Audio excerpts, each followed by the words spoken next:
Life of Mine Part 6. My brother-in-law, Wolfram, was a great favorite with the Nuremberg theatrical world. He was witty and sociable, and as such made himself much liked in theatrical circles. On this occasion, I received singularly delightful proofs of the spirit of extravagant gaiety manifested on these evenings at the inn, in which I also took part. A master carpenter, named Lowerman, a little thick-set man, no longer young, of comical appearance and gifted only with the roughest dialect, was pointed out to me in one of the inns visited by our friends as one of those oddities who involuntarily contributed most to the amusement of the local wags.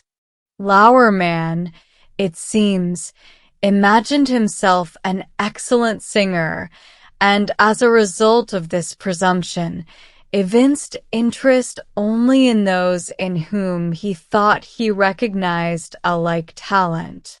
In spite of the fact that, owing to this singular peculiarity, he became the butt of constant jest and scornful mockery, he never failed to appear every evening among his laughter-loving persecutors.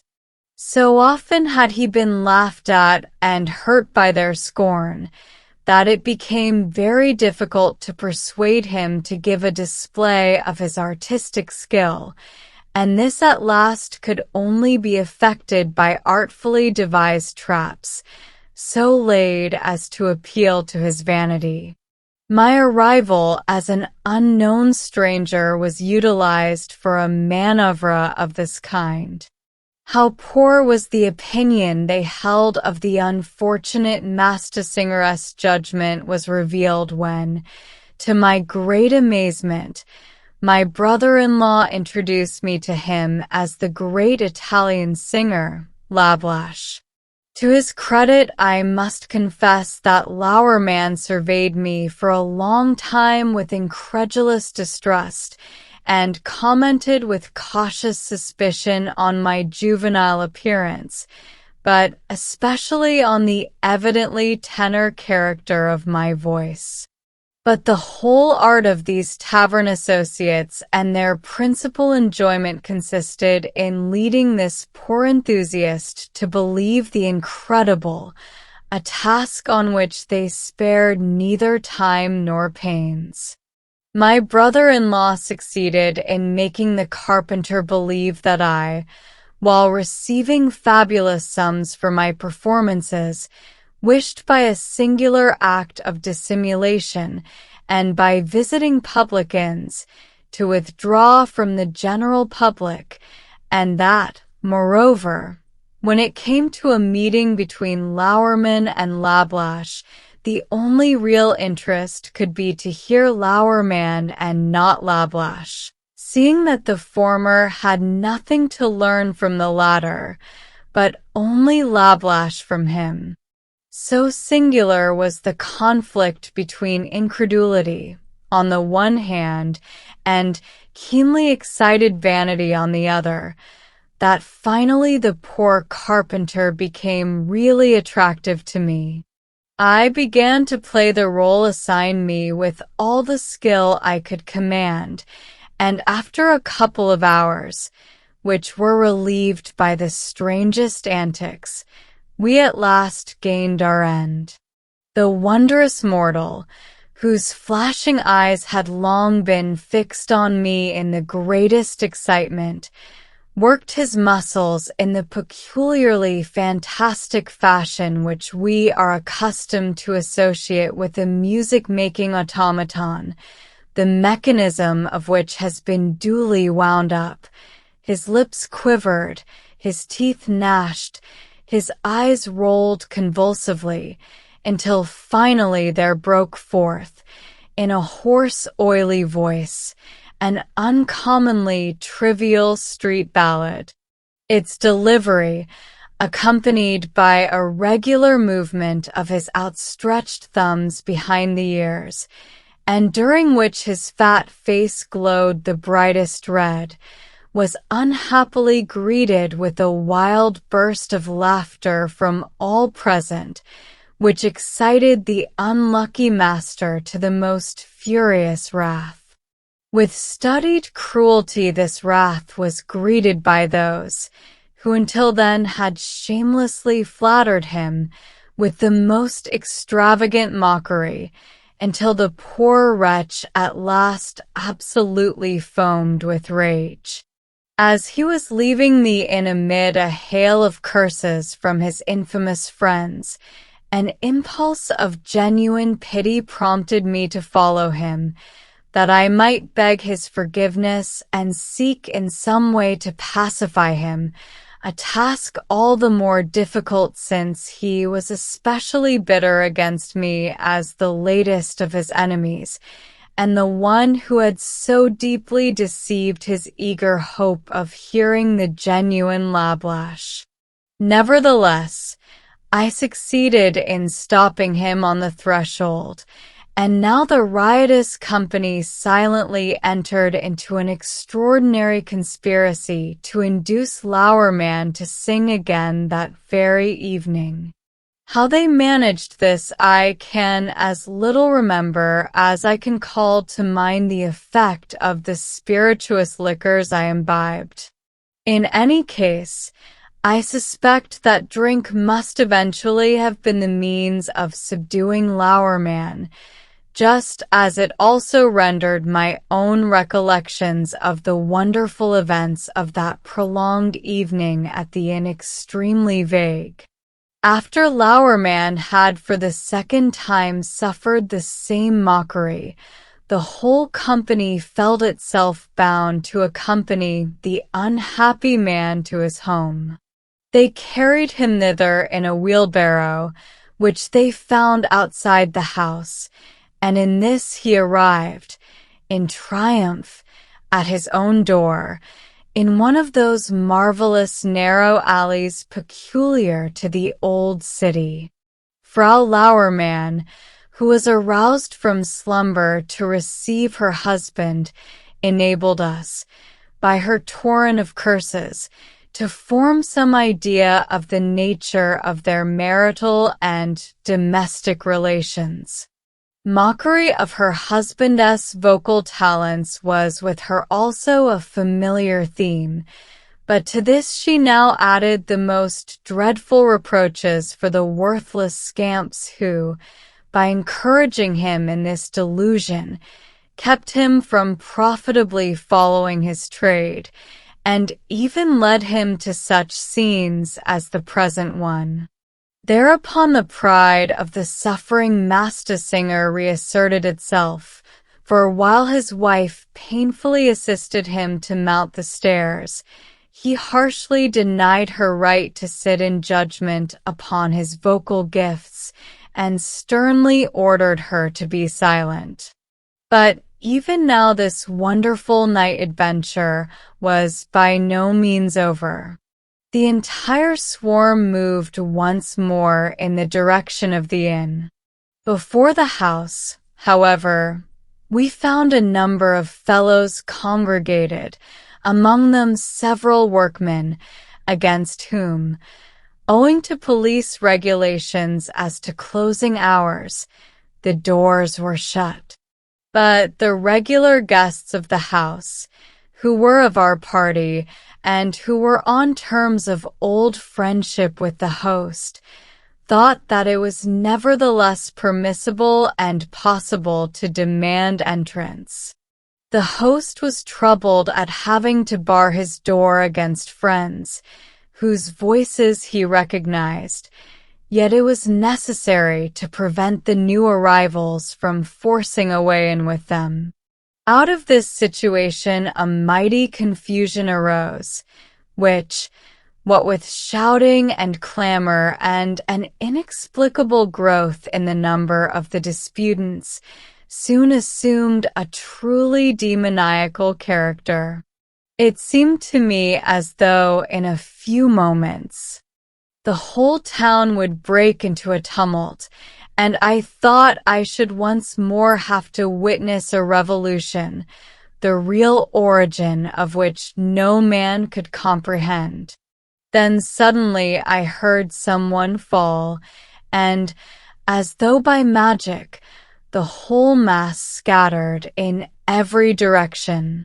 One of the regular guests, who was familiar with an ancient Nuremberg boxing trick, desiring to put an end to the interminable riot and to cut his way home through the crowd, gave one of the noisiest shouters a blow with his fist between the eyes, laying him senseless on the ground, though without seriously injuring him. And this it was that so speedily broke up the whole throng. Within little more than a minute of the most violent uproar of hundreds of human voices, my brother-in-law and I were able to stroll arm in arm through the moonlit streets, quietly jesting and laughing on our way home.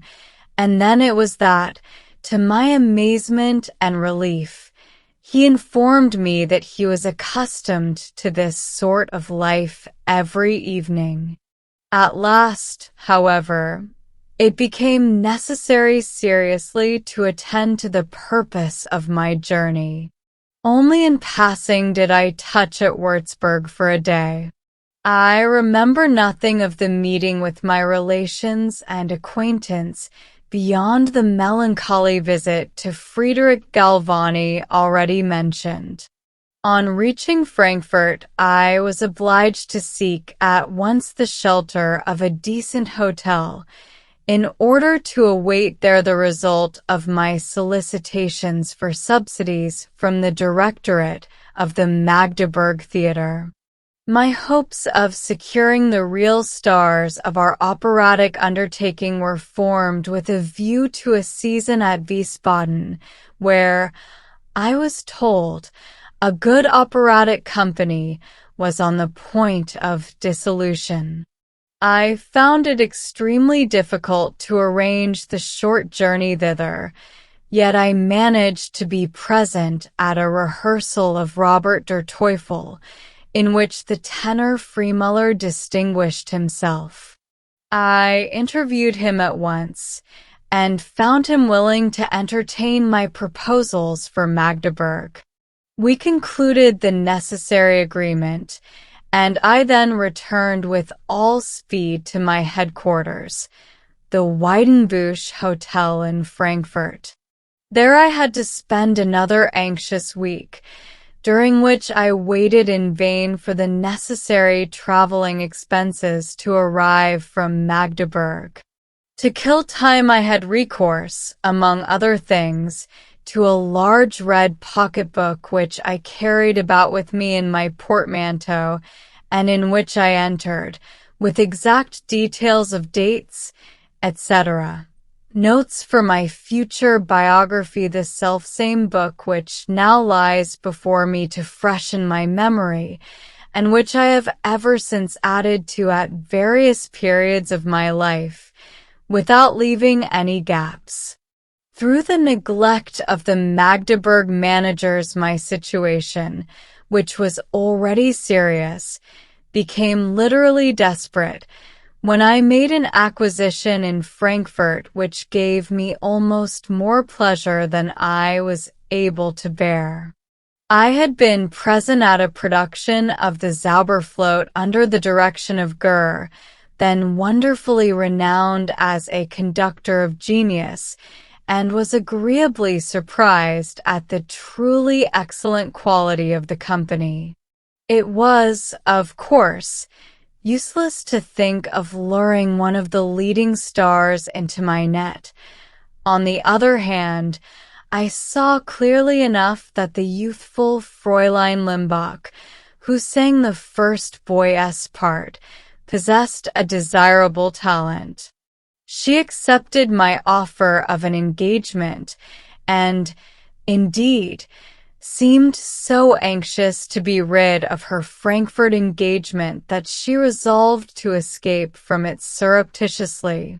She revealed her plans to me, and begged me to assist her in carrying them out, for, inasmuch as the directors might get wind of the affair, there was no time to lose. At all events, the young lady assumed that I had abundant credit, supplied for my official business journey by the Magdeburg Theatre Committee, whose praises I had so diligently sung.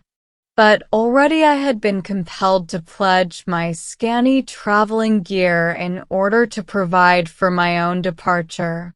To this point I had persuaded the host, but now found him by no means inclined to advance me the additional funds needed for carrying off a young singer. To cloak the bad behavior of my directors, I was compelled to invent some tale of misfortune, and to leave the astonished and indignant young lady behind. Heartily ashamed of this adventure, I traveled through rain and storm via Leipzig, where I picked up my brown poodle and, reaching Magdeburg, there resumed my work as musical director on the 1st of September. The result of my business labors gave me but little joy. The director, it is true, proved triumphantly that he had sent 5 whole golden louis to my address in Frankfurt, and that my tenor and the youthful lady singer had also been provided with proper contracts, but not with the fares and advances demanded. Neither of them came. Only the bassograph arrived with pedantic punctuality from Carlsbad and immediately provoked the chaff of our theatrical wags. He sang at a rehearsal of the Schweizer family with such a schoolmasterly drone that I completely lost my composure. The arrival of my excellent brother-in-law Wolfram with my sister Clara was of more advantage for musical comedy than for grand opera, and caused me considerable trouble into the bargain, for, being honest folk and used to decent living, they speedily perceived that, in spite of royal protection, the condition of the theatre was but very insecure, as was natural under so unscrupulous a management as that of Bethman, and recognized with alarm that they had seriously compromised their family position. My courage had already begun to sink when a happy chance brought us a young woman, Madame Pollard, née Zeybig, who was passing through Magdeburg with her husband, an actor, in order to fulfill a special engagement in that town. She was gifted with a beautiful voice, was a talented singer, and well suited for the chief roles. Necessity had at last driven the directors to action, and at the 11th hour they sent for the tenor Freemuller. But I was particularly gratified when the love which had arisen between him and young Limbach in Frankfurt enabled the enterprising tenor to carry away this singer, to whom I had behaved so miserably. Both arrived radiant with joy. Along with them we engaged Madame Pollard, who, in spite of her pretentiousness, met with favor from the public. A well-trained and musically competent baritone, Herr Krug, afterwards the conductor of a choir in Karlsruhe, had also been discovered, so that all at once I stood at the head of a really good operatic company, among which the bassograph could be fitted in only with great difficulty, by being kept as much as possible in the background. We succeeded quickly with a series of operatic performances which were by no means ordinary, and our repertory included everything of this nature that had ever been written for the theatre. I was particularly pleased with the presentation of Sparas Jasonda, which was truly not without sublimity, and raised us high in the esteem of all cultured lovers of music.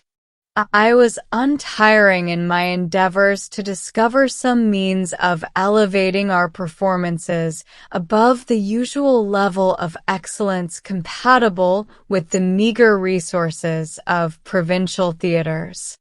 I persistently fell foul of the director Bethman by strengthening my orchestra, which he had to pay, but, on the other hand, I won his complete goodwill by strengthening the chorus and the theater music, which cost him nothing, and which lent such splendor to our presentations that subscriptions and audiences increased enormously. For instance, I secured the regimental band and also the military singers, who in the Prussian army are admirably organized, and who assisted in our performances in return for free passes to the gallery granted to their relatives. Thus I managed to furnish with the utmost completeness the specially strong orchestral accompaniment demanded by the score of Bellini's Norma, and was able to dispose of a body of male voices for the impressive unison portion of the male chorus in the introduction of that work, such as even the greatest theaters could rarely command. In later years I was able to assure Aubert, whom I often met over an ice in Tortoni's Café in Paris, that in his Lestock I had been able to render the part of the mutinous soldiery, when seduced into conspiracy, with an absolutely full number of voices, a fact for which he thanked me with astonishment and delight. Amid such circumstances of encouragement, the composition of my Liebesverbot made rapid strides towards completion. I intended the presentation of this piece for the benefit performance which had been promised me as a means of defraying my expenses, and I worked hard in the hope of improving my reputation, and at the same time of accomplishing something by no means less desirable, and that was the betterment of my financial position. Even the few hours which I could snatch from business to spend at Mina's side were devoted with unexampled zeal to the completion of my score. My diligence moved even Mina's mother, who looked with some uneasiness upon our love affair. She had remained over the summer on a visit to her daughter, and managed the house for her.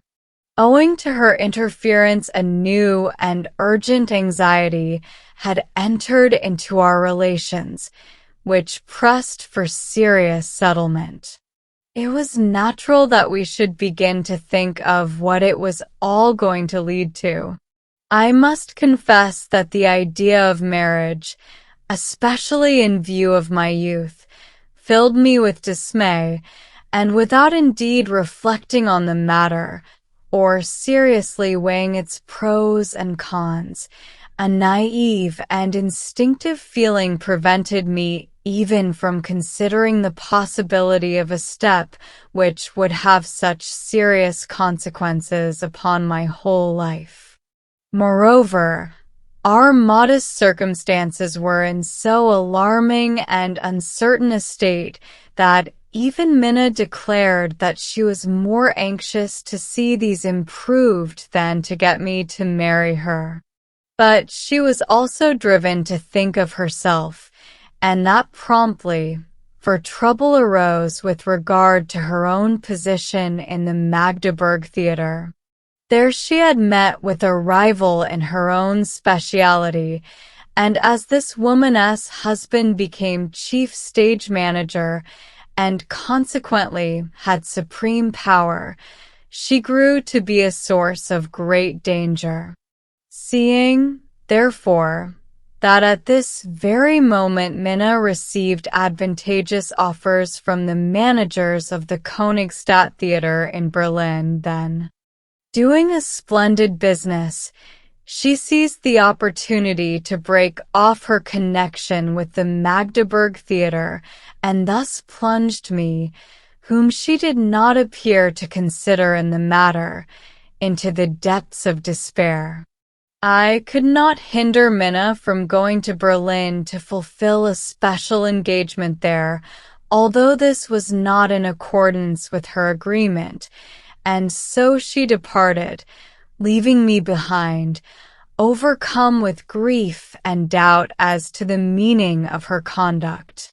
At last, mad with passion, I wrote to her urging her to return, and the better to move her, and not to separate her fate from my own, I proposed to her in a strictly formal manner, and hinted at the hope of early marriage. About the same time my brother-in-law, Wolfram, having quarreled with the director Bethmann and cancelled his contract with him, also went to the Königstadt Theater to fulfill a special engagement. My good sister Clara, who had remained behind for a while amid the somewhat unpleasant conditions of Magdeburg, soon perceived the anxious and troubled temper in which her otherwise cheerful brother was rapidly consuming himself. One day she thought it advisable to show me a letter from her husband, with news from Berlin, and especially concerning Minna, in which he earnestly deplored my passion for this girl, who was acting quite unworthily of me. As she lodged at his hotel, he was able to observe that not only the company she kept, but also her own conduct, were perfectly scandalous. The extraordinary impression which this dreadful communication made upon me decided me to abandon the reserve I had hitherto shown towards my relatives with regard to my love affairs. I wrote to my brother-in-law in Berlin, telling him how matters stood with me, and that my plans greatly depended on Minna, and further, how extremely important it was for me to learn from him the indubitable truth concerning her of whom he had sent so evil an account. From my brother-in-law, usually so dry and given to joking, I received a reply which filled my heart to overflowing again. He confessed that he had accused Minna too hastily, and regretted that he had allowed idle chatter to influence him in founding a charge, which, on investigation, had proved to be altogether groundless and unjust. He declared, moreover, that on nearer acquaintance and conversation with her he had been so fully convinced of the genuineness and uprightness of her character, that he hoped with all his heart that I might see my way to marry her. And now a storm raged in my heart. I implored Minna to return at once, and was glad to learn that, for her part, she was not inclined to renew her engagement at the Berlin Theater, as she had now acquired a more intimate knowledge of the life there, and found it too frivolous. All that remained, then, was for me to facilitate the resumption of her Magdeburg engagement. To this end, therefore, at a meeting of the theater committee, I attacked the director and his detested stage manager with such energy, and defended Minna against the wrong done her by them both with such passion and fervor, that the other members, astonished at the frank confession of my affection, yielded to my wishes without any further ado. And now I set off by extra post in the depth of night and in dreadful winter weather to meet my returning sweetheart. I greeted her with tears of deepest joy and led her back in triumph to her cozy Magdeburg home, already become so dear to me. Meanwhile, as our two lives, thus severed for a while, were being drawn more and more closely together, I finished the score of my Liebesverbot about New Year 1836. For the development of my future plans, I depended not a little upon the success of this work, and Minna herself seemed not disinclined to yield to my hopes in this respect.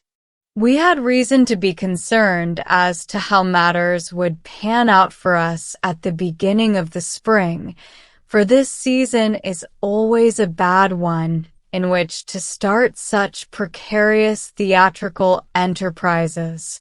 In spite of royal support and the participation of the theater committee in the general management of the theater, our worthy directoress' state of perennial bankruptcy suffered no alteration, and it seemed as if his theatrical undertaking could not possibly last much longer in any form. Nevertheless, with the help of the really first-rate company of singers at my disposal, the production of my opera was to mark a complete change in my unsatisfactory circumstances. With the view of recovering the traveling expenses I had incurred during the previous summer, I was entitled to a benefit performance. I naturally fixed this for the presentation of my own work, and did my utmost so that this favor granted me by the directors should prove as inexpensive to them as possible. As they would nevertheless be compelled to incur some expense in the production of the new opera, I agreed that the proceeds of the first presentation should be left to them, while I should claim only those of the second. I did not consider it altogether unsatisfactory that the time for the rehearsals was postponed until the very end of the season, for it was reasonable to suppose that our company, which was often greeted with unusual applause, would receive special attention and favor from the public during its concluding performances. Unfortunately, however, contrary to our expectations, we never reached the proper close of this season, which had been fixed for the end of April, for already in March, owing to irregularity in the payment of salaries, the most popular members of the company, having found better employment elsewhere, tendered their resignations to the management, and the director, who was unable to raise the necessary cash, was compelled to bow to the inevitable. Now, indeed, my spirit sank, for it seemed more than doubtful whether my Liebesverbot would ever be produced at all.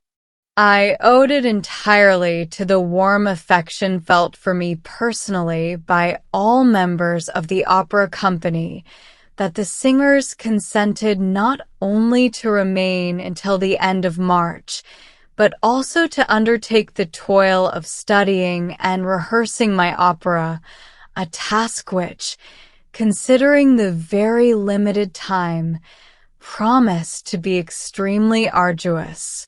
In the event of our having to give 2 representations, the time at our disposal was so very short that, for all the rehearsals, we had but 10 days before us.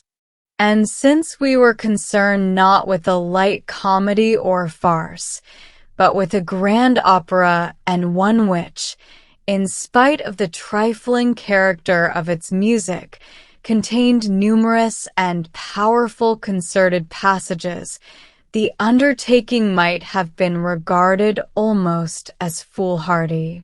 Nevertheless, I built my hopes upon the extraordinary exertions which the singers so willingly made in order to please me, for they studied continuously, morning, noon, and night. But seeing that, in spite of all this, it was quite impossible to attain to perfection, especially in the matter of words. In the case of every one of these harassed performers, I reckoned further on my own acquired skill as conductor to achieve the final miracle of success. The peculiar ability I possessed of helping the singers and of making them, in spite of much uncertainty, seem to flow smoothly onwards, was clearly demonstrated in our orchestral rehearsals, in which, by dint of constant prompting, loud singing with the performers and vigorous directions as to necessary action, I got the whole thing to run so easily that it seemed quite possible that the performance might be a reasonable success after all. Unfortunately, we did not consider that in front of the public all these drastic methods of moving the dramatic and musical machinery would be restricted to the movements of my baton and to my facial expression. As a matter of fact, the singers, and especially the men, were so extraordinarily uncertain that from beginning to end their embarrassment crippled the effectiveness of every one of their parts. Muller, the tenor, whose memory was most defective, sought to patch up the lively and emotional character of his badly learned rule of the madcap Lizio by means of routine work learned in Fra Diavolo and Zampa, and especially by the aid of an enormously thick, brightly colored and fluttering plume of feathers. Consequently, as the directors failed to have the book of words printed in time, it was impossible to blame the public for being in doubt as to the main outlines of the story, seeing that they had only the sung words to guide them.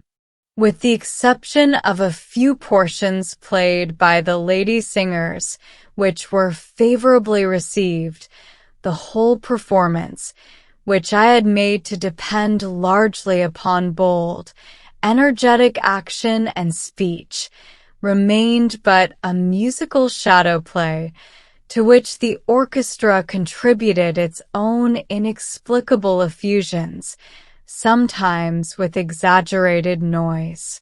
As characteristic of the treatment of my tone color, I may mention that the bandmaster of a Prussian military band, who, by the by, had been well pleased with the performance, felt it incumbent upon him to give me some well-meant hints for my future guidance as to the manipulation of the Turkish drum.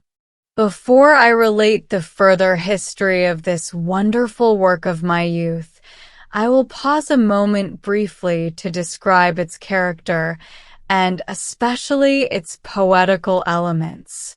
Shakespeare's play, which I kept throughout in mind as the foundation of my story, was worked out in the following manner.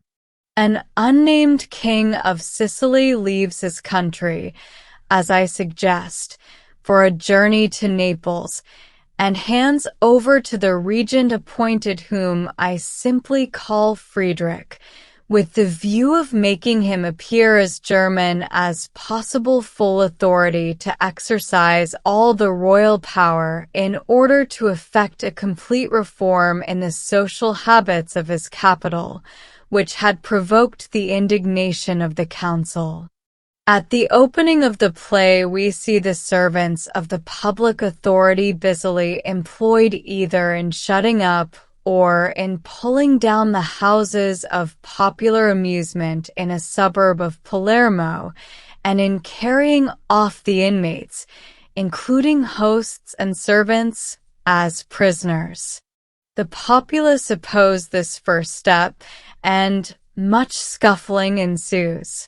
In the thickest of the throng, the chief of the sbirri, Brigella Bassobuffo, after a preliminary roll of drums for silence, reads out the regent's proclamation, according to which the acts just performed are declared to be directed towards establishing a higher moral tone in the manners and customs of the people. A general outburst of scorn and a mocking chorus meets this announcement. Luzio, a young nobleman and juvenile scapegrace tenor, seems inclined to thrust himself forward as leader of the mob, and at once finds an occasion for playing a more active part in the cause of the oppressed people on discovering his friend Claudio, also a tenor, being led away to prison. From him he learns that, in pursuance of some musty old law unearthed by Friedrich, he is to suffer the penalty of death for a certain love escapade in which he is involved. His sweetheart, union with whom had been prevented by the enmity of their parents, has borne him a child. Friedrich's puritanical zeal joins cause with the parents' hatred. He fears the worst, and sees no way of escape save through mercy, provided his sister Isabella may be able, by her entreaties, to melt the regent's hard heart. Claudio implores his friend at once to seek out Isabella in the convent of the Sisters of St. Elizabeth, which she has recently entered as novice. There, between the quiet walls of the convent, we first meet this sister in confidential intercourse with her friend Marianne, also a novice. Marianne reveals to her friend, from whom she has long been parted, the unhappy fate which has brought her to the place. Under vows of eternal fidelity, she had been persuaded to a secret liaison with a man of high rank. But finally, when in extreme need she found herself not only forsaken, but threatened by her betrayer, she discovered him to be the mightiest man in the state, none other than the king's regent himself. Isabella's indignation finds vent in impassioned words, and is only pacified by her determination to forsake a world in which so vile a crime can go unpunished. When now Luzio brings her tidings of her own brother's fate, her disgust at her brother's misconduct is turned at once to scorn for the villainy of the hypocritical regent, who presumes so cruelly to punish the comparatively venial offense of her brother, which, at least, was not stained by treachery. Her violent outburst imprudently reveals her to Luzio in a seductive aspect. Smitten with sudden love, he urges her to quit the convent forever and to accept his hand. She contrives to check his boldness, but resolves at once to avail herself of his escort to the regent's court of justice.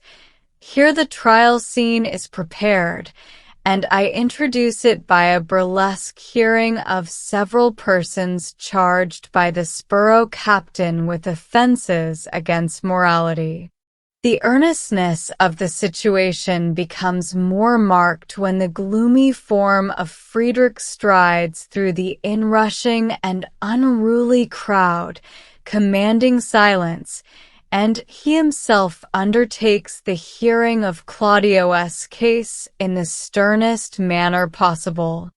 The implacable judge is already on the point of pronouncing sentence when Isabella enters and requests, before them all, a private interview with the regent.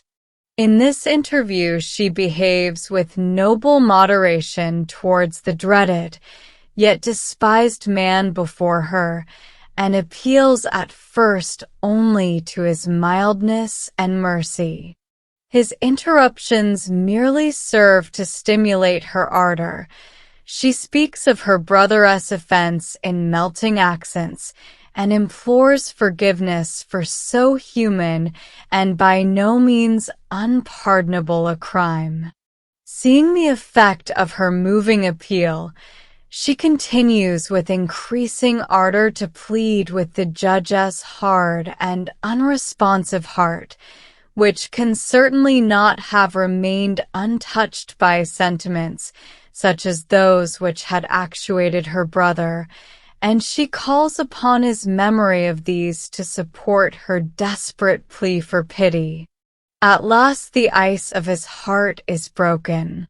Friedrich, deeply stirred by Isabella's beauty, can no longer contain himself, and promises to grant her petition at the price of her own love.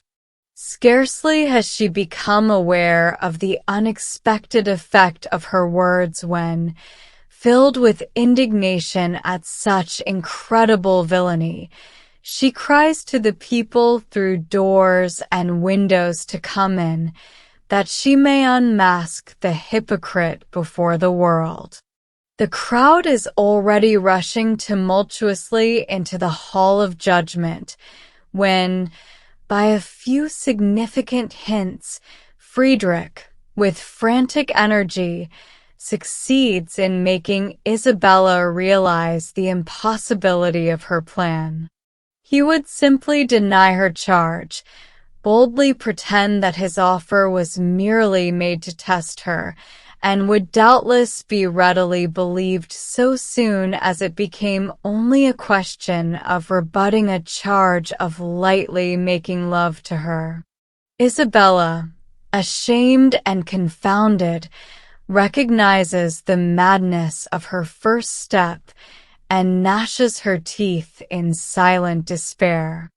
While then Friedrich once more announces his stern resolve to the people and pronounces sentence on the prisoner, it suddenly occurs to Isabella, spurred by the painful recollection of Marianne's fate, that what she has failed to procure by open means she might possibly obtain by craft. This thought suffices to dispel her sorrow, and to fill her with utmost gaiety. Turning to her sorrowing brother, her agitated friends, and the perplexed crowd, she assures them all that she is ready to provide them with the most amusing of adventures. She declares that the carnival festivities, which the regent has just strictly forbidden, are to be celebrated this year with unusual license, for this dreaded ruler only pretends to be so cruel, in order the more pleasantly to astonish them by himself taking a merry part in all that he has just forbidden. They all believe that she has gone mad, and Friedrich in particular reproves her incomprehensible folly with passionate severity. But a few words on her part suffice to transport the regent himself with ecstasy, for in a whisper she promises to grant his desire, and that on the following night she will send him such a message as shall ensure his happiness. And so ends the first act in a whirl of excitement. We learn the nature of the heroine's hastily formed plan at the beginning of the second act, in which she visits her brother in his cell, with the object of discovering whether he is worthy of rescue. She reveals Friedrich's shameful proposal to him and asks if he would wish to save his life at the price of his sister's dishonor. Then follow Claudio's fury and fervent declaration of his readiness to die, whereupon, bidding farewell to his sister, at least for this life, he makes her the bearer of the most tender messages to the dear girl whom he leaves behind. After this, sinking into a softer mood, the unhappy man declines from a state of melancholy to one of weakness. Isabella, who had already determined to inform him of his rescue, hesitates in dismay when she sees him fall in this way from the heights of noble enthusiasm to a muttered confession of a love of life still as strong as ever, and even to a stammering query as to whether the suggested price of his salvation is altogether impossible. Disgusted, she springs to her feet, thrusts the unworthy man from her, and declares that to the shame of his death he has further added her most hearty contempt. After having handed him over again to his jailer, her mood once more changes swiftly to one of wanton gaiety. True, she resolves. To punish the waverer by leaving him for a time in uncertainty as to his fate, but stands firm by her resolve to rid the world of the abominable seducer who dared to dictate laws to his fellow men. She tells Marianne that she must take her place at the nocturnal rendezvous, at which Friedrich so treacherously expected to meet her, Isabella, and sends Friedrich an invitation to this meeting. In order to entangle the latter even more deeply in ruin, she stipulates that he must come disguised and masked, and fixes the rendezvous in one of those pleasure resorts which he has just suppressed. To the madcap Lizio, whom she also desires to punish for his saucy suggestion to a novice, she relates the story of Friedrich's proposal and her pretended intention of complying, from sheer necessity, with his desires. This she does in a fashion so incomprehensibly light-hearted that the otherwise frivolous man, first dumb with amazement, ultimately yields to a fit of desperate rage.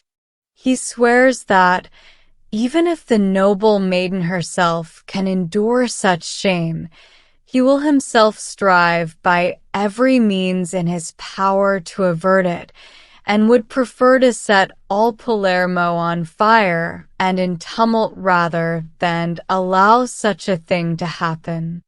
And, indeed, he arranges things in such a manner that on the appointed evening all his friends and acquaintances assemble at the end of the Corso, as though for the opening of the prohibited carnival procession.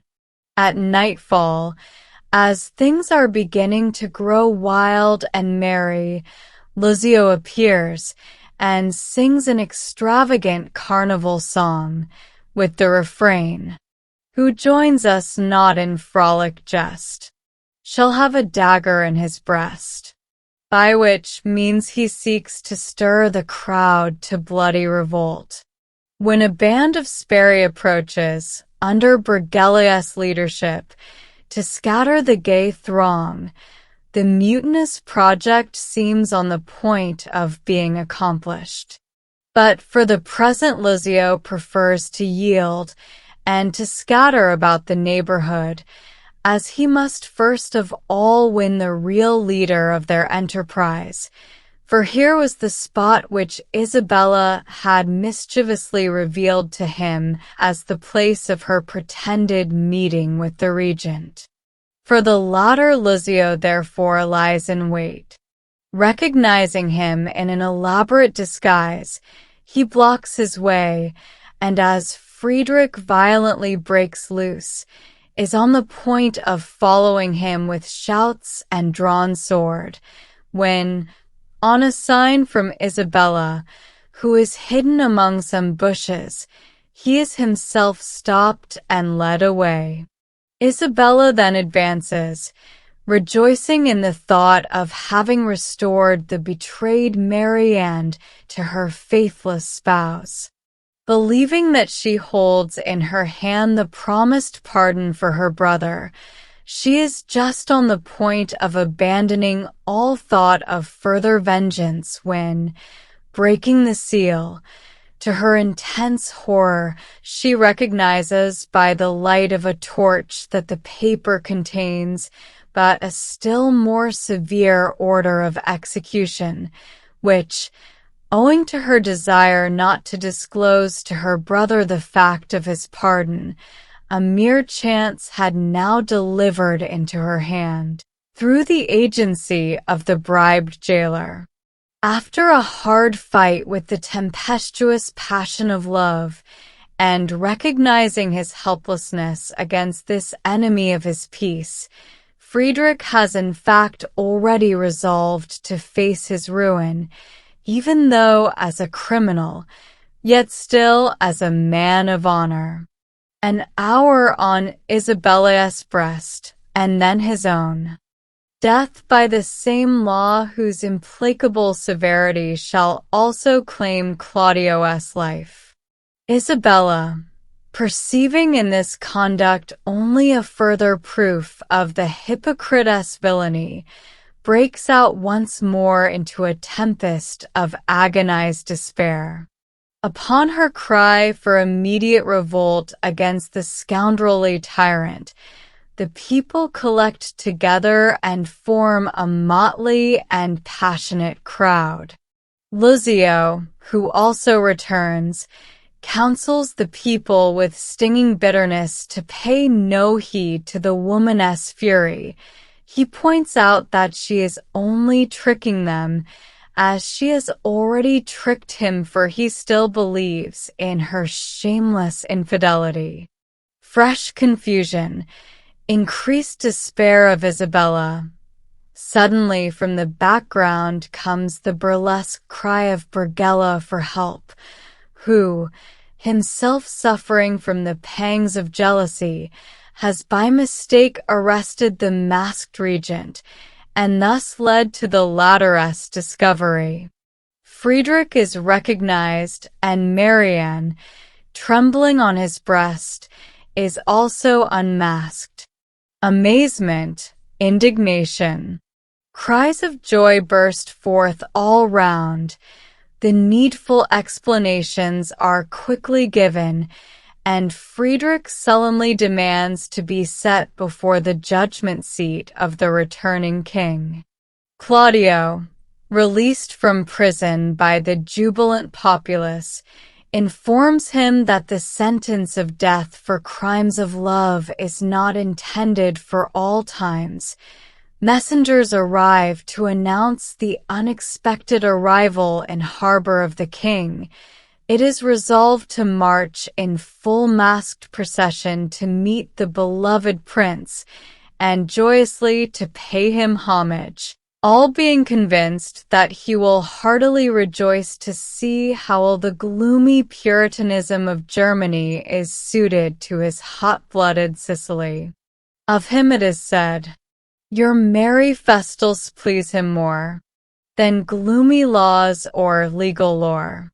Friedrich, with his freshly affianced wife, Marianne, must lead the procession, followed by Luzio and the novice, who is forever lost to the convent.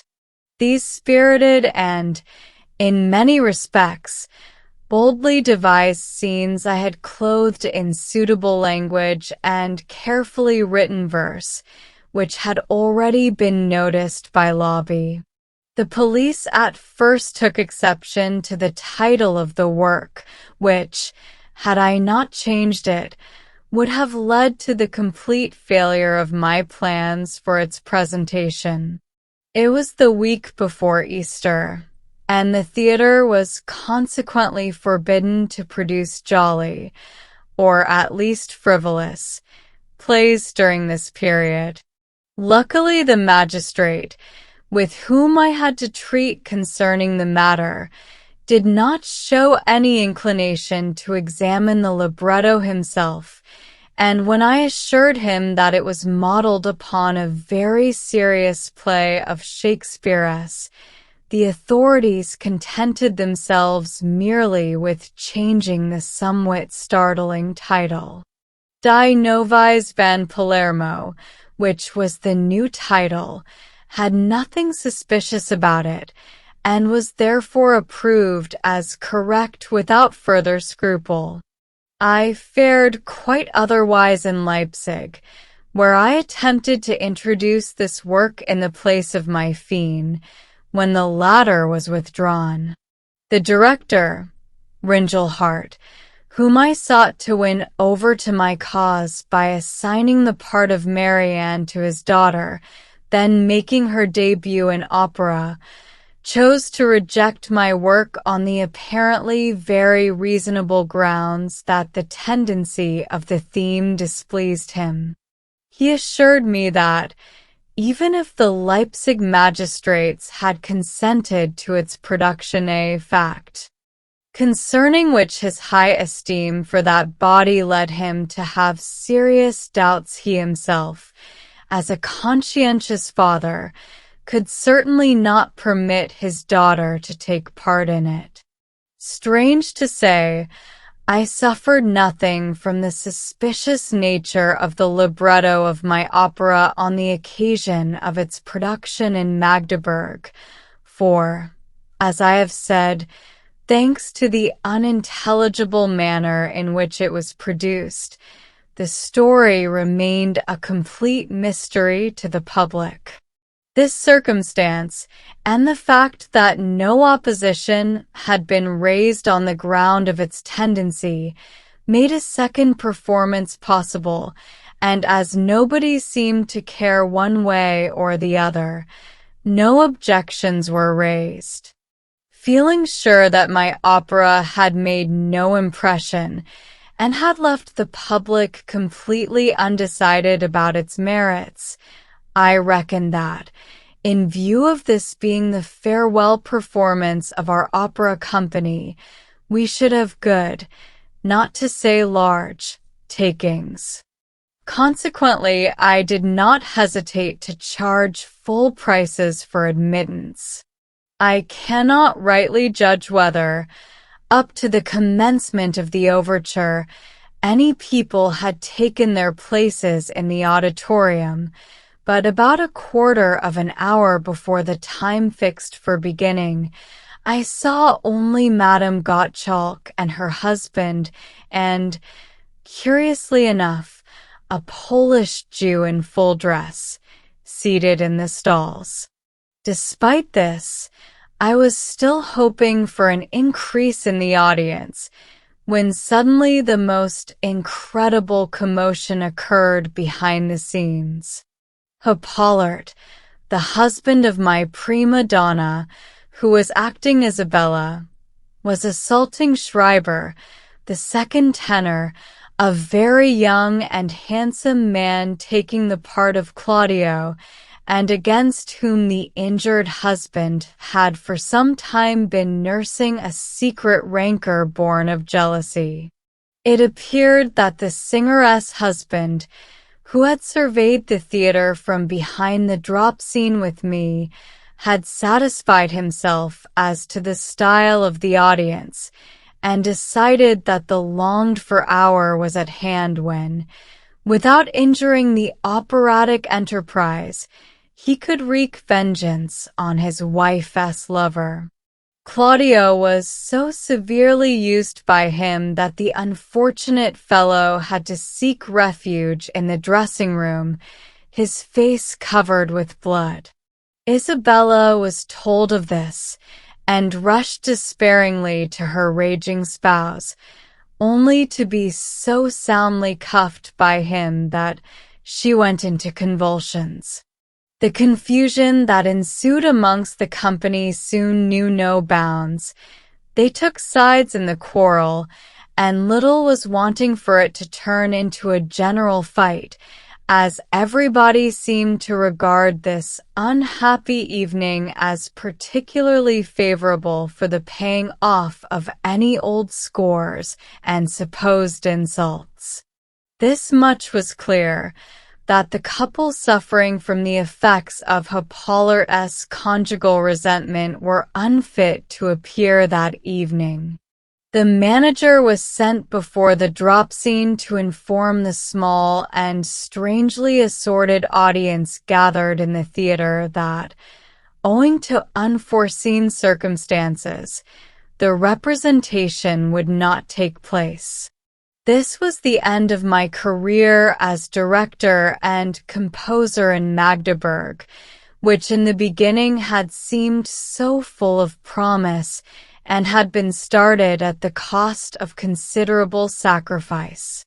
The serenity of art now gave way completely before the stern realities of life. My position gave food for meditation, and the outlook was not a cheerful one. All the hopes that I and Minna had founded upon the success of my work had been utterly destroyed.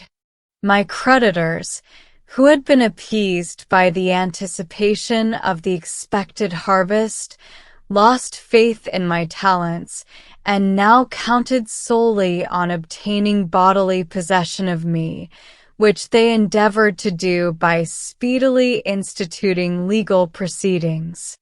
Now that every time I came home I found a summons nailed to my door, my little dwelling in the Breder Weg became unbearable. I avoided going there, especially since my brown poodle, who had hitherto enlivened this retreat, had vanished, leaving no trace. This I looked upon as a bad sign, indicating my complete downfall. At this time Minna, with her truly comforting assurance and firmness of bearing, was a tower of strength to me and the one thing I had left to fall back upon. Always full of resource, she had first of all provided for her own future and was on the point of signing a not unfavorable contract with the directors of the theater at Königsberg in Prussia. It was now a question of finding me an appointment in the same place as musical conductor. This post was already filled. The Königsberg director, however, gathering from our correspondence that Minna's acceptance of the engagement depended upon the possibility of my being taken on at the same theater, held out the prospect of an approaching vacancy and expressed his willingness to allow it to be filled by me. On the strength of this assurance, it was decided that Minna should go on to Königsberg and pave the way for my arrival there. Ere these plans could be carried out, we had still to spend a time of dreadful and acute anxiety, which I shall never forget, within the walls of Magdeburg. It is true I made one more personal attempt in Leipzig to improve my position, on which occasion I entered into the transactions mentioned above with the director of the theater regarding my new opera. But I soon realized that it was out of the question for me to remain in my native town, and in the disquieting proximity of my family, from which I was restlessly anxious to get away. My excitability and depression were noticed by my relations. My mother entreated me, whatever else I might decide to do, on no account to be drawn into marriage while still so young. To this I made no reply. When I took my leave, Rosalie accompanied me to the head of the stairs. I spoke of returning as soon as I had attended to certain important business matters and wanted to wish her a hurried goodbye. She grasped my hand and, gazing into my face, exclaimed, "God alone knows when I shall see you again." This cut me to the heart, and I felt conscience-stricken. The fact that she was expressing the presentiment she felt of her early death I only realized when, barely 2 years later, without having seen her again, I received the news that she had died very suddenly. I spent a few more weeks with Minna in the strictest retirement in Magdeburg. She endeavored to the best of her ability to relieve the embarrassment of my position. In view of our approaching separation and the length of time we might be parted, I hardly left her side, our only relaxation being the walks we took together round the outskirts of the town. Anxious forebodings weighed upon us. The May sun which lit the sad streets of Magdeburg, as if in mockery of our forlorn condition, was one day more clouded over than I have ever seen it since, and filled me with a positive dread. On our way home from one of these walks, as we were approaching the bridge crossing the Elbe, we caught sight of a man flinging himself from it into the water beneath. We ran to the bank, called for help, and persuaded a miller, whose mill was situated on the river, to hold out a rake to the drowning man, who was being swept in his direction by the current. With indescribable anxiety, we waited for the decisive moment, saw the sinking man stretch out his hands towards the rake, but he failed to grasp it, and at the same moment disappeared under the mill, never to be seen again. On the morning that I accompanied Minna to the stagecoach to bid her a most sorrowful farewell, the whole population was pouring from one of the gateways of the town towards a big field, to witness the execution of a man condemned to be put to death on the wheel from below. 7.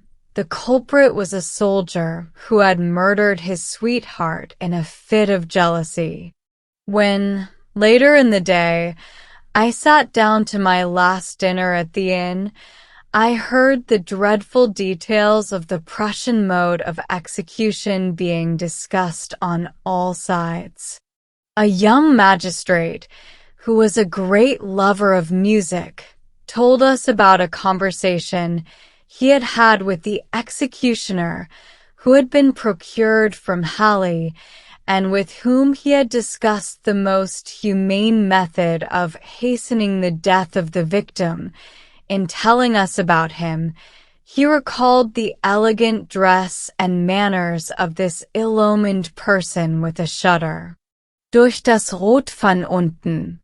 The punishment of the wheel was usually inflicted upon murderers, incendiaries, highwaymen, and church robbers. There were 2 methods of inflicting this. One, from above downwards, von oben nach unten, in which the condemned man was dispatched instantly owing to his neck getting broken from the start, and 2, from below upwards, von unten nach oben, which is the method referred to above, and in which all the limbs of the victim were broken previous to his body being actually twisted through the spokes of the wheel. Editor. These were the last impressions I carried away from the scene of my first artistic efforts and of my attempts at earning an independent livelihood. Often since then, on my departure from places where I had expected to find prosperity and to which I knew I should never return, those impressions have recurred to my mind with singular persistence. I have always had much the same feelings upon leaving any place where I had stayed in the hope of improving my position. Thus I arrived in Berlin for the first time on the May 18th, 1836, and made acquaintance with the peculiar features of that pretentious royal capital. While my position was an uncertain one, I sought a modest shelter at the Crown Prince in the Königstrasse, where Minna had stayed a few months before. I found a friend on whom I could rely when I came across Lobby again, who, while awaiting his verdict, was busying himself with private and literary work in Berlin. He was much interested in the fate of my work Liebesverbot, and advised me to turn my present situation to account for the purpose of obtaining the production of this opera at the Königstadt Theater. This theater was under the direction of one of the most curious creatures in Berlin. He was called Serf, and the title of Commissionsrath had been conferred upon him by the King of Prussia. To account for the favors bestowed upon him by royalty, many reasons of a not very edifying nature were circulated. Through this royal patronage, he had succeeded in extending considerably the privileges already enjoyed by the suburban theater. The decline of grand opera at the Theatre Royal had brought light opera, which was performed with great success at the Königstadt Theater, into public favor.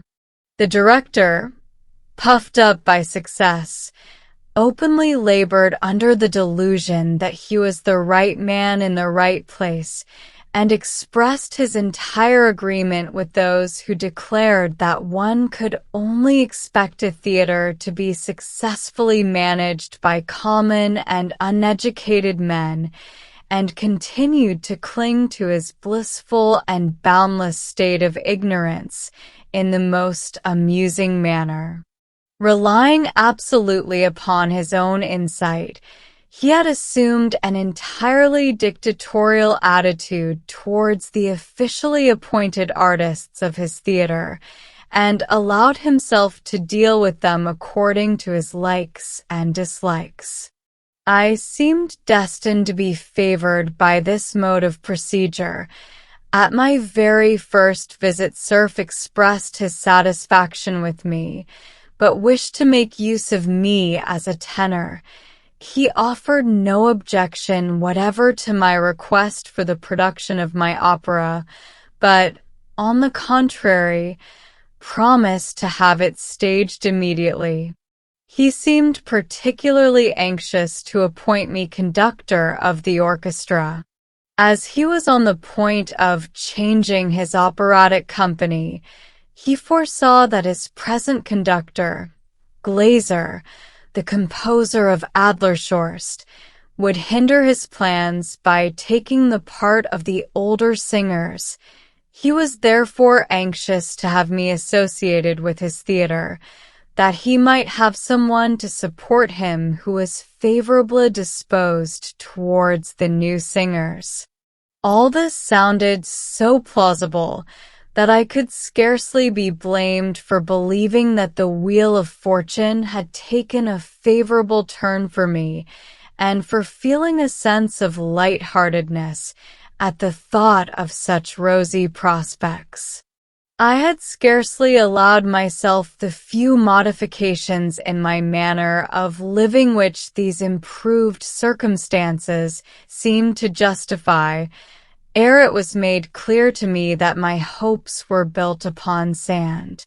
I was filled with positive dread when I soon fully realized how nearly Cerf had come to defrauding me, merely it would seem for his own amusement. After the manner of despots, he had given his favors personally and autocratically. The withdrawal and annulment of his promises, however, he made known to me through his servants and secretaries, thus placing his strange conduct towards me in the light of the inevitable result of his dependence upon officialdom.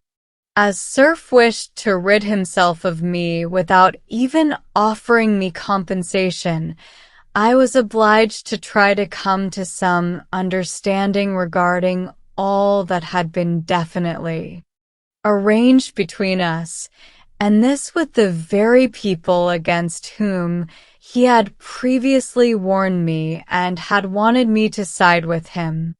The conductor, stage manager, secretary, etc., had to make it clear to me that my wishes could not be satisfied, and that the director owed me no compensation whatever for the time he had made me waste while awaiting the fulfillment of his promises.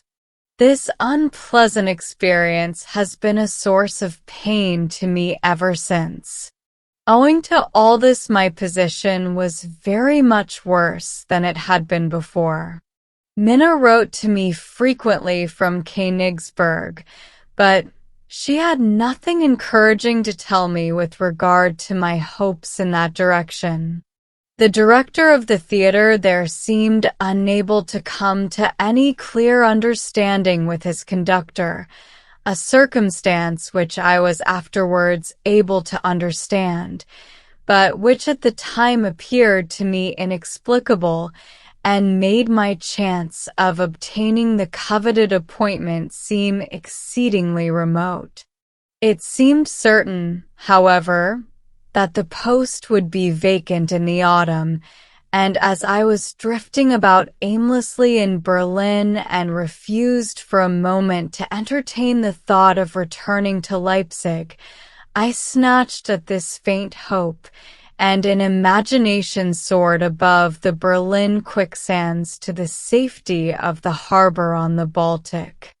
I only succeeded in doing so, however, after I had struggled through difficult and serious inward conflicts to which my relations with Minna gave rise. An incomprehensible feature in the character of this otherwise apparently simple-minded woman had thrown my young heart into a turmoil. A good-natured, well-to-do tradesman of Jewish extraction, named Schwab, who till that time had been established in Magdeburg, made friendly advances to me in Berlin, and I soon discovered that his sympathy was chiefly due to the passionate interest which he had conceived for Minna. It afterwards became clear to me that an intimacy had existed between this man and Minna, which in itself could hardly be considered as a breach of faith towards me, since it had ended in a decided repulse of my rivalous courtship in my favor. But the fact of this episode having been kept so secret that I had not had the faintest idea of it before, and also the suspicion I could not avoid harboring that Minna's comfortable circumstances were in part due to this man's friendship, filled me with gloomy misgivings. But as I have said, although I could find no real cause to complain of infidelity, I was distracted and alarmed, and was at last driven to the half-desperate resolve of regaining my balance in this respect by obtaining complete possession of Minna. It seemed to me as though my stability as a citizen as well as my professional success would be assured by a recognized union with Minna. The 2 years spent in the theatrical world had, in fact, kept me in a constant state of distraction, of which in my heart of hearts I was most painfully conscious. I realized vaguely that I was on the wrong path. I longed for peace and quiet, and hoped to find these most effectually by getting married, and so putting an end to the state of things that had become the source of so much anxiety to me. It was not surprising that Lobby noticed by my untidy, passionate, and wasted appearance that something unusual was amiss with me. It was only in his company, which I always found comforting, that I gained the only impressions of Berlin which compensated me in any way for my misfortunes. The most important artistic experience I had came to me through the performance of Ferdinand Cortez, conducted by Spontini himself, the spirit of which astonished me more than anything I had ever heard before. Though the actual production, especially as regards the chief characters, who as a whole could not be regarded as belonging to the flower of Berlin opera, left me unmoved, and though the effect never reached a point that could be even distantly compared to that produced upon me by Schroeder de Vriend, yet the exceptional precision, fire, and richly organized rendering of the whole was new to me. I gained a fresh insight into the peculiar dignity of big theatrical representations, which in their several parts could, by well-accentuated rhythm, be made to attain the highest pinnacle of art. This extraordinarily distinct impression took a drastic hold of me, and above all served to guide me in my conception of Rienzi, so that, speaking from an artistic point of view, Berlin may be said to have left its traces on my development. For the present, however, my chief concern was to extricate myself from my extremely helpless position. I was determined to turn my steps to Königsberg, and communicated my decision, and the hopes founded upon it, to Lobby. This excellent friend, without further inquiry, made a point of exerting his energies to free me from my present state of despair and to help me to reach my next destination, an object which, through the assistance of several of his friends, he succeeded in accomplishing. When he said goodbye to me, Lobby with sympathetic foresight warned me, should I succeed in my desired career of musical conductor, not to allow myself to be entangled in the shallowness of stage life, and advised me, after fatiguing rehearsals, instead of going to my sweetheart, to take a serious book in hand, in order that my greater gifts might not go uncultivated. I did not tell him that by taking an early and decisive step in this direction I intended to protect myself effectually against the dangers of theatrical intrigues. On the 7th of July, therefore, I started on what was at that time an extremely troublesome and fatiguing journey to the distant town of Königsberg. It seemed to me as though I were leaving the world, as I traveled on day after day through the desert marches. Then followed a sad and humiliating impression of Königsberg, where, in one of the poorest-looking suburbs, Tragheim, near the theater, and in a lane such as one would expect to find in a village, I found the ugly house in which Minna lodged. The friendly and quiet kindness of manner, however, which was peculiar to her, soon made me feel at home. She was popular at the theater, and was respected by the managers and actors, a fact which seemed to augur well for her betrothed, the part one was now openly to assume.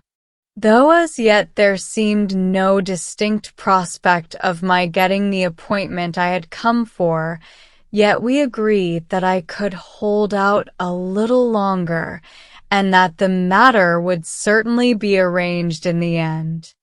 This was also the opinion of the eccentric Abraham Emler, a worthy citizen of Königsberg, who was devoted to the theater and who took a very friendly interest in Minna and finally also in me.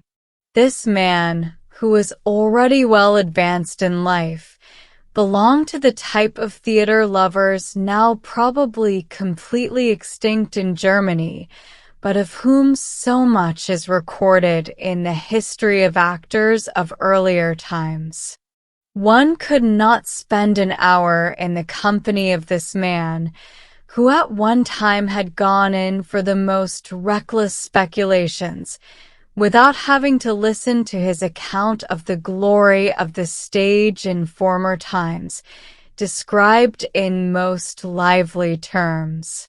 As a man of means, he had at one time made the acquaintance of nearly all the great actors and actresses of his day, and had even known how to win their friendship. Through too great a liberality, he unfortunately found himself in reduced circumstances, and was now obliged to procure the means to satisfy his craving for the theater and his desire to protect those belonging to it by entering into all kinds of strange business transactions, in which, without running any real risk, he felt there was something to be gained. He was accordingly only able to afford the theater a very meager support, but one which was quite in keeping with its decrepit condition.